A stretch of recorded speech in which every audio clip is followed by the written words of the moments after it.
અને આજે મેં સૌરવ જોશીનો કોર્સ પણ ખરીદી લીધો છે. જય માતાજી મિત્રો, તમારું મારા વ્લોગમાં સ્વાગત છે. ને આ હું બનાવી રહ્યો છું પહેલો વ્લોગ, અને આજે મેં સૌરવ જોશીનો કોર્સ પણ ખરીદી લીધો છે. તેમણે જે કોર્સ લોન્ચ કર્યો તે પણ મેં ખરીદી લીધો, અને તેમાંથી ઘણું બધું શીખવા મળે. આપણે કેવી રીતે વ્લોગ બનાવવો, કેવી રીતે એંગલ કરવું, એવું બધું ઘણું છે. તો હું પહેલાં વ્લોગમાં કોર્સમાં જે એપિસોડ છે તે જોઈ પછી હું તમને કહીશ કે કેવું છે તેમાં. અને ખરીદવું હોય તો તમે પણ પ્લે સ્ટોરમાં મળી જાય.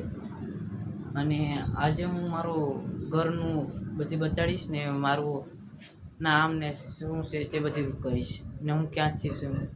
તો પહેલાં તો મારું ઘર બતાડી દઉં તમને, જોઈ લો તમે. ને આ જોઈ લો, આવી રીતના કંઈક મારું ઘર છે. આ છે મેડી ઉપર, નીચે પણ છે. નીચેનું આપી આ બેડ એક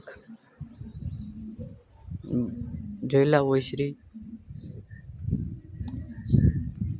આ લાકડા ને બધી વરસાદમાં ન ભીંજાઈ જાય એટલા માટે વહાં પર મૂકી દીધું. આ ટેબલ છે મારું ભણવા માટે.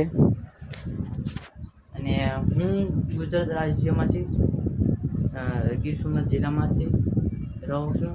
અને હું મધ્યમ પરિવારમાંથી જ બિલોંગ કરું છું. તે કંઈ મોટો પણ હું કંઈ નથી. ને આ હું પહેલો વ્લોગ બનાવું છું. આની પહેલાં પણ મેં ઘણા વ્લોગ બનાવ્યા છે, એમાં વાયરલ ન કંઈ છું એટલે હું પાછો બનાવું છું. ને આજે સૌરવ જોશીનો કોર્સ પણ એકદમ મસ્ત છે, એટલે તે પણ મેં ખરીદી લીધો. અને હવે હું જોઈશ. તો આજનો વ્લોગ એટલો જ રહેશે. તમને કેવો લાગ્યો તે કોમેન્ટમાં કહી દેજો, તો હું પાછું બનાવીશ. અને વાયરલ નહીં થાય તો હવે હું હિન્દીમાં કંઈ કરીશ. તો બાય બાય, આજનો વ્લોગ એટલો જ.